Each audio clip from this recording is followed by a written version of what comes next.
O verso 20. Lucas capítulo 2.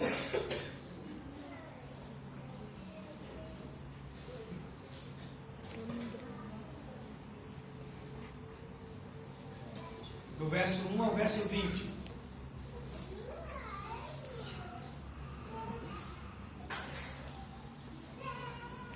O texto diz assim: naqueles dias foi publicado um decreto de César Augusto, convocando toda a população do império para recensear-se. O primeiro recenseamento, foi feito quando Quirino era governador da Síria. Todos iam alistar-se, cada um à sua própria cidade. José também subiu da Galileia, da cidade de Nazaré, para a Judéia, a cidade de Davi, chamada Belém, por ser ele da casa e da família de Davi, a fim de alistar-se com Maria, sua esposa, que estava grávida. Estando eles ali, aconteceu completarem-se-lhe os dias, e ela deu à luz o seu filho primogênito, enfaixou e deitou numa manjedoura, porque não havia lugar para eles na hospedaria. Havia naquela mesma região pastores que viviam nos campos e guardavam o seu rebanho durante as vigílias da noite. E um anjo do Senhor desceu onde eles estavam, e a glória do Senhor brilhou ao redor deles, e ficaram todos tomados de grande temor. O anjo, porém, lhes disse: não temais, eis aqui vos trago boas novas de grande alegria, que o será para todo o povo. É que hoje vos nasceu na cidade de Davi o Salvador, que é Cristo, o Senhor. E isto vos servirá de sinal: encontrareis uma criança envolta em faixas e deitada em uma manjedoura. E subitamente apareceu com o anjo uma multidão da milícia celestial, louvando a Deus e dizendo: glória a Deus nas maiores alturas e paz na terra entre os homens a quem ele quer bem. E ausentando-se deles os anjos para o céu, diziam os pastores uns aos outros: vamos até Belém, vejamos os acontecimentos que o Senhor nos deu a conhecer. Foram apressadamente e acharam Maria e José e a criança deitada na manjedoura. E vendo, divulgaram o que lhes tinha sido dito a respeito deste menino. Todos que o ouviram se admiraram das coisas referidas pelos pastores. Maria, porém, guardava todas as palavras, meditando-as no coração. Voltaram então os pastores, glorificando e louvando a Deus por tudo o que tinham ouvido e visto, como lhes fora anunciado. Irmãos, nas últimas quartas-feiras, nós temos estudado aqui alguns textos bíblicos que mostram como o Natal pode mudar a sua vida. E hoje eu escolhi propriamente esse texto, só que aqui tem tanta informação dos efeitos do Natal, que se você quiser saber o resto, você volta quarta-feira aqui, 8 horas da noite, que não dá para falar tudo aqui hoje. Então nós vamos ver uma parte hoje e quarta-feira nós vamos terminar aqui os efeitos do Natal, o que o nascimento do Senhor Jesus trouxe para as nossas vidas. Irmãos, quando nós falamos do nascimento de Jesus, a gente precisa observar a Bíblia por inteiro e perceber que muitas vezes, quando Deus quis mudar a história, havia expectativa de que o nascimento de alguém mudaria a história. Já falei isso aqui outras vezes. Por exemplo, Deus chamou Abraão e disse: de ti farei uma grande nação. Mas Abraão já era velho, Sara já era velha, ainda se chamava Sarai, e não podiam ter filhos. E Deus fala: eu vou te dar uma descendência, essa descendência será uma grande nação, e esse povo vai abençoar o mundo inteiro. Para isso, Abraão precisava ter um filho, para perpetuar a sua descendência. E depois veio Isaac, o filho da promessa. A gente continua se lembrando da palavra do Senhor. Mais para frente, nós vemos a história do profeta Samuel.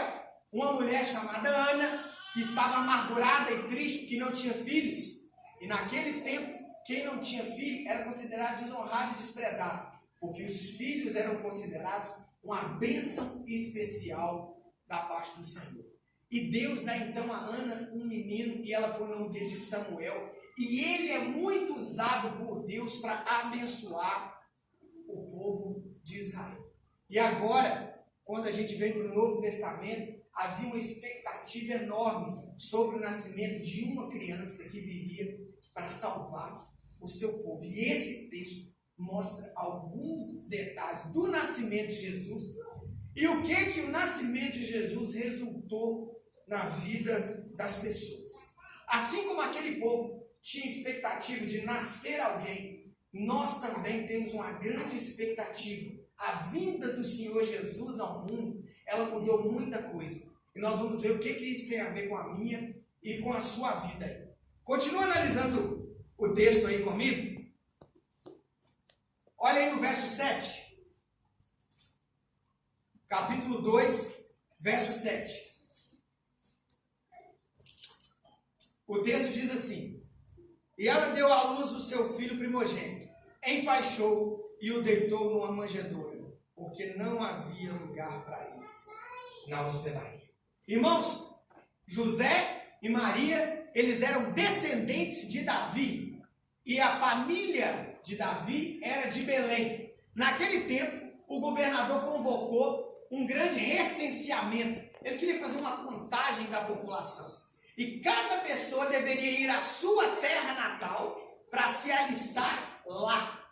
Então, Maria, já grávida, precisou viajar até Belém com o seu marido. E lá em Belém, uma cidade lotada, movimentada, gente chegando de viagem de todo canto, porque precisava cumprir a sua obrigação para com o governo daquela época. E aí chegou o dia de um menino nascer. E a situação apertou de uma tal forma que o Senhor Jesus nasceu numa estrebaria, num curral, né? E ele foi colocado no coxo, onde os animais comem, e o texto deixa bem claro, porque não havia lugar para eles na hospedaria. Irmãos, primeira coisa que você precisa entender a respeito da vinda de Jesus, aqui nesse texto: as pressões do mundo, elas não podem ofuscar a sua visão com relação a Jesus. As coisas do mundo, elas não podem ofuscar a sua visão com relação à presença do Salvador. Irmãos, o Senhor Jesus estava vindo ao mundo, o Salvador estava vindo ao mundo. Alguém que era esperado há séculos, alguém que todos tinham expectativa profunda a respeito da vinda do Salvador. No dia que ele chegou, não tinha nem lugar para hospedá-lo no dia do seu nascimento. E por que não tinha lugar para hospedá-lo, irmãos? O povo judeu já tinha a expectativa da chegada do Salvador ao mundo. Já esperava a vinda de alguém que mudaria a vida deles para sempre. Só que naquele dia, aquela cidade pequena, lotada de gente, uma movimentação enorme na cidade, as pessoas preocupadas, correndo para lá e para cá, ninguém prestou atenção que ali estava se cumprindo uma profecia e que ali o Salvador, que eles tanto esperavam, que o judeu tanto esperava, estava nascendo. E às vezes a gente olha e fala assim: mas que absurdo, naquele povo não deu lugar para o Filho de Deus. Irmãos, e hoje não é diferente. Irmãos, hoje as pessoas às vezes estão tão preocupadas, mas tão preocupadas com as coisas desse mundo, com as pressões do mundo, com as preocupações do dia a dia, que o Salvador, aquele que os ama e tem um plano nas suas vidas, não tem lugar nas suas vidas. Preste atenção, por exemplo, na comemoração do Natal. Lá na nossa família, por exemplo, nós temos pessoas que ainda não conhecem Jesus e tem uma movimentação grande. Nós vamos fazer isso, nós vamos fazer aquilo outro, nós vamos fazer um amigo oculto, nós vamos comprar aquilo, nós vamos comprar tantas caixas de cerveja, ninguém pode faltar aqui. E em nenhum momento alguém falou assim: nós precisamos honrar o Senhor Jesus. Por quê? Porque assim como aquele povo estava todo preocupado em Belém, ocupado, e não prestaram atenção que o Salvador estava chegando, é o que está acontecendo hoje. As pessoas estão movimentando, as pessoas estão preocupadas, as pessoas estão se resolvendo, as pessoas estão preocupadas em passar um feliz Natal, mas as pessoas não estão dando lugar para o Salvador. Irmãos, isso é muito sério. A gente observa, isso é tão forte aqui no texto. Se você voltar um pouquinho aqui e olhar no contexto do livro de Lucas, você vai observar que os magos da Babilônia, e os magos da Babilônia, já contei numa quarta-feira, eram estudiosos, não eram feiticeiros. Os magos da Babilônia vieram de longe para adorar o Salvador. Chegaram em Jerusalém e falaram assim: nós ficamos sabendo que o Salvador nasceu. É aqui que ele está? Os religiosos de Jerusalém falaram assim com ele. Os sacerdotes, os escribas, os estudiosos da palavra de Deus, as pessoas que estavam na igreja, falaram assim: não, a Bíblia já diz que o Salvador vai nascer lá em Belém. Aí os magos então saíram de Jerusalém em direção a Belém. Irmãos, os judeus deram o endereço do nascimento do Salvador e eles mesmos não foram lá adorá-lo. Eu estava lendo esse texto, eu fiquei assim, mas não é possível. Eles falaram assim: não, nós estamos mesmo esperando o Salvador, mas ele vai nascer lá em Belém, pode ir lá. Eles mesmos não foram. As pessoas de longe da Babilônia vieram para adorar o Senhor e aqueles que estavam esperando não foram. Por quê? Porque os cuidados do mundo, as preocupações do dia a dia estão ofuscando a visão das pessoas. Está tapando a visão das pessoas. E não há lugar para o Senhor Jesus na vida das pessoas. Assim como não havia lugar naquela hospedaria. Porque muitas coisas estão preocupando as pessoas. E o Salvador, então, vai ficando de lado nessa história toda. Irmãos, nós temos muitos problemas, com certeza. Problemas na família, nós temos muitos problemas na economia do nosso país, nós temos problemas com relação à violência, nós temos problemas que talvez você esteja pensando aqui, quando você sair daqui, você tem coisa para resolver ainda. Nada disso pode ofuscar a sua visão. O Senhor enviou um Salvador a esse mundo para mudar a sua vida. E isso não pode passar desapercebido. Jesus não veio para criar uma data na história. Jesus não veio para ser um personagem na história. Jesus veio para salvar a vida das pessoas. E por isso nós fizemos essa camisa aqui. Jesus pode mudar a sua vida. Irmãos, os cuidados do mundo não podem tirar a nossa visão do Salvador. Muitas pessoas ao redor do Salvador, poucas pessoas pararam, se renderam e adoraram o Salvador. É o que a gente percebe claramente aqui nesse texto.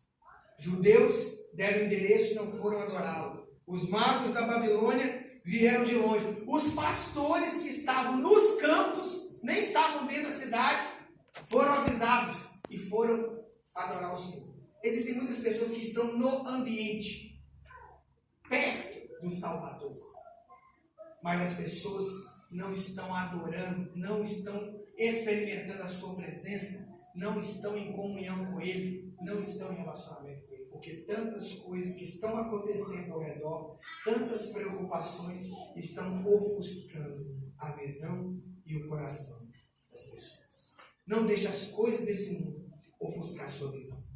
Não deixe as coisas desse mundo sufocar o seu coração. Deus enviou um Salvador para transformar as nossas vidas.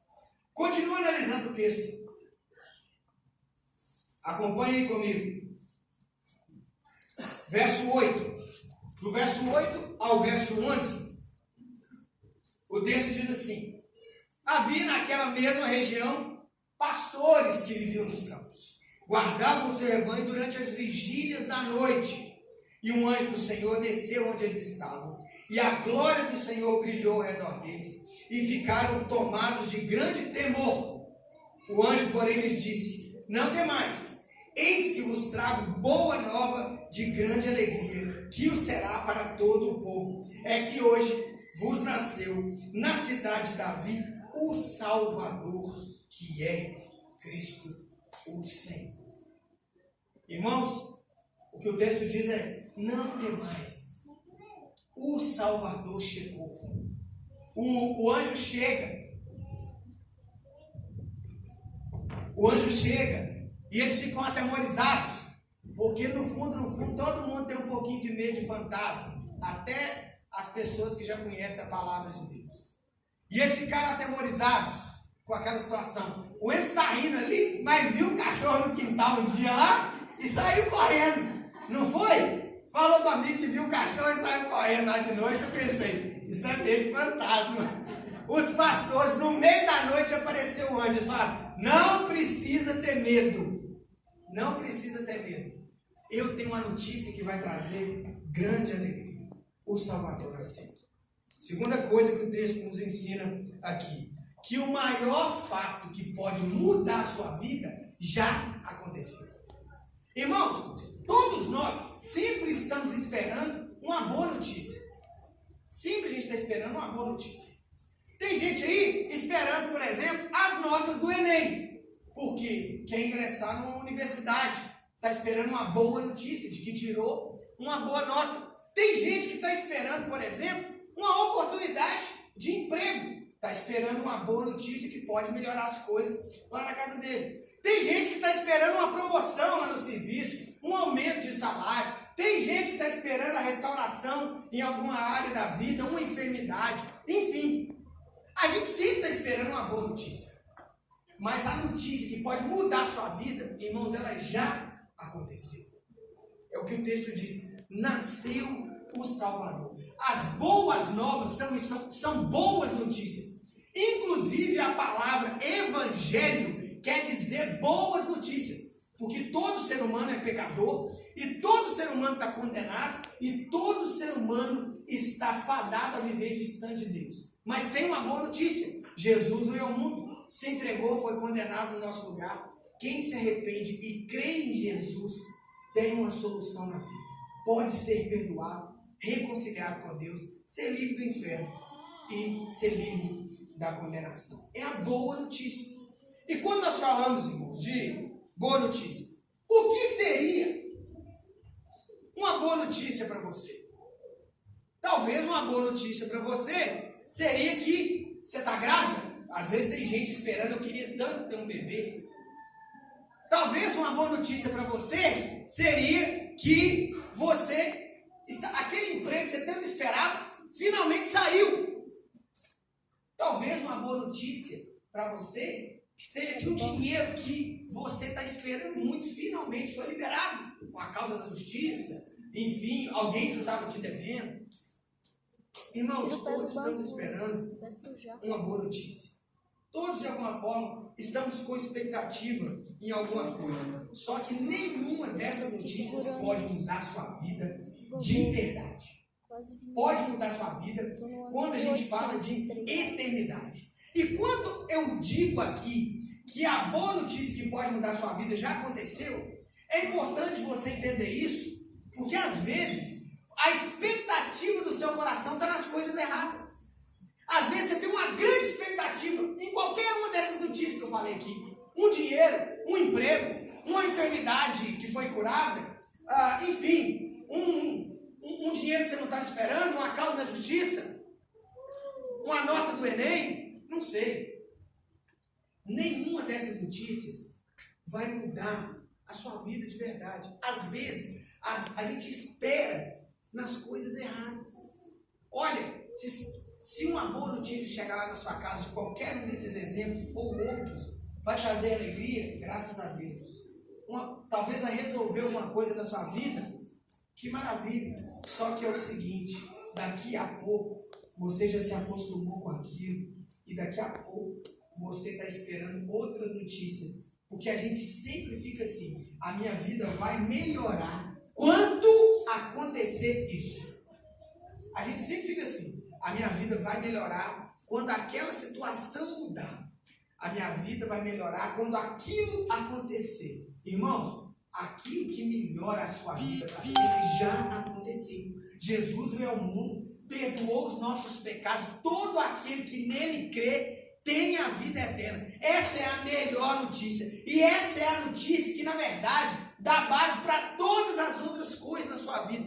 Você tem que esperar a mudança daquilo que... Você tem que parar de esperar a mudança daquilo que não pode mudar a sua vida.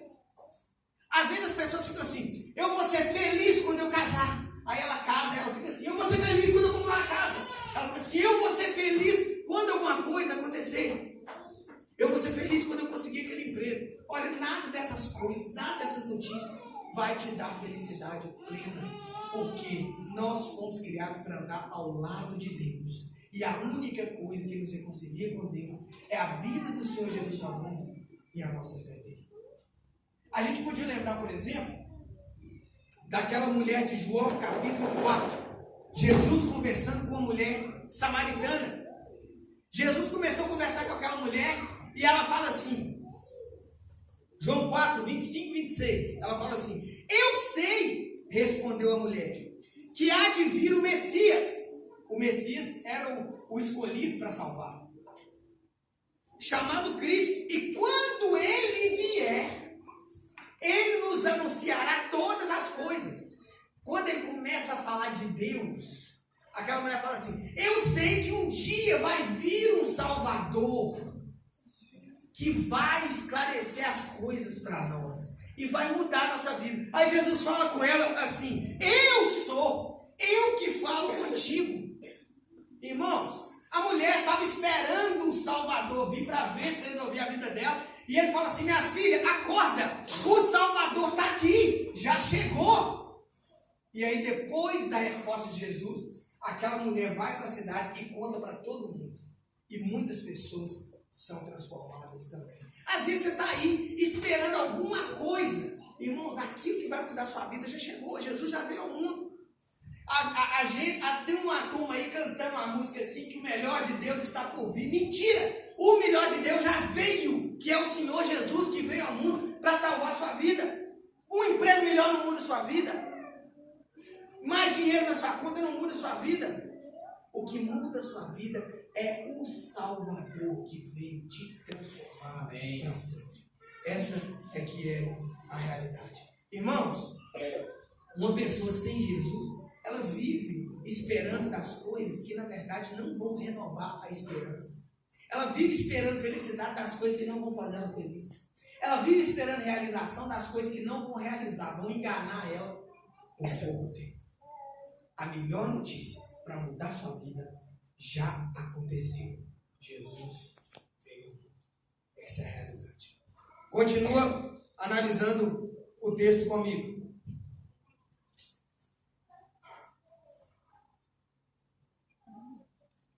Verso 11 ao verso 14. Ele diz assim: é que hoje vos nasceu na cidade de Davi o Salvador, que é Cristo, o Senhor. E isto vos servirá de sinal: encontrareis uma criança envolta em faixas e deitada em uma manjedoura. E subitamente apareceu com o anjo uma multidão da milícia celestial, louvando a Deus e dizendo: glória a Deus nas maiores alturas e paz na terra entre os homens a quem ele quer bem. Irmãos, o texto diz que os pastores viram uma milícia. Uma milícia é uma figura militar. Eles viram um exército de anjos glorificando a Deus, porque o Salvador foi enviado ao mundo. E os anjos cantavam: glória a Deus nas maiores alturas e paz na terra entre os homens. Irmãos, a vinda do Senhor Jesus ao mundo, ela faz um movimento na terra e no céu. No céu os anjos glorificam, e ele fala: e na terra agora tem paz entre os homens. Terceira coisa que o texto ensina pra gente: que a paz que você precisa está no Senhor Jesus. O texto fala que a vinda de Jesus traz paz entre os homens. E quando a gente fala de paz, a gente tinha que falar da paz pelo menos em 3 aspectos diferentes. Por que os anjos dizem que agora tem paz entre os homens? Tem paz entre os homens porque agora os homens fizeram as pazes com Deus, digamos assim. Romanos capítulo 5, verso 1 diz: justificados, pois, mediante a fé, temos paz com Deus, por meio do nosso Senhor Jesus Cristo. Irmãos, sem Jesus, toda pessoa está em inimizade contra Deus, porque o pecado, ele ofende a Deus. O apóstolo Paulo falou que o pendor da carne, a inclinação da carne, ela é inimizade contra Deus. Ou seja, toda vez que você peca, você ofende o nosso Senhor. Todo pecador é inimigo de Deus, até que ele é encontrado pelo Senhor Jesus. Aí deixa de ter inimizade para ter paz. Agora, por causa de Jesus, nós temos paz com Deus. Às vezes as pessoas falam assim: olha, parece que Deus não gosta de mim, parece que Deus está distante de mim, parece que Deus não me ouve. Se você não entregar a vida para Jesus, Ele não te ouve mesmo, porque o pecado nos separa de Deus. Essa é que é a realidade. Quando a gente fala de a nossa paz está em Jesus, além de a gente falar de paz com Deus, a gente também fala daquela paz que está dentro de nós. E a gente vê muito aí as pessoas falando: nós precisamos de paz, o mundo precisa de paz. Aquelas pessoas meditando, falando que estão buscando paz interior. Irmãos, a paz que esse mundo está buscando está no Senhor Jesus. Quando fala que é paz entre os homens, o Senhor Jesus, Ele é o príncipe da paz. Ele trouxe paz ao nosso coração.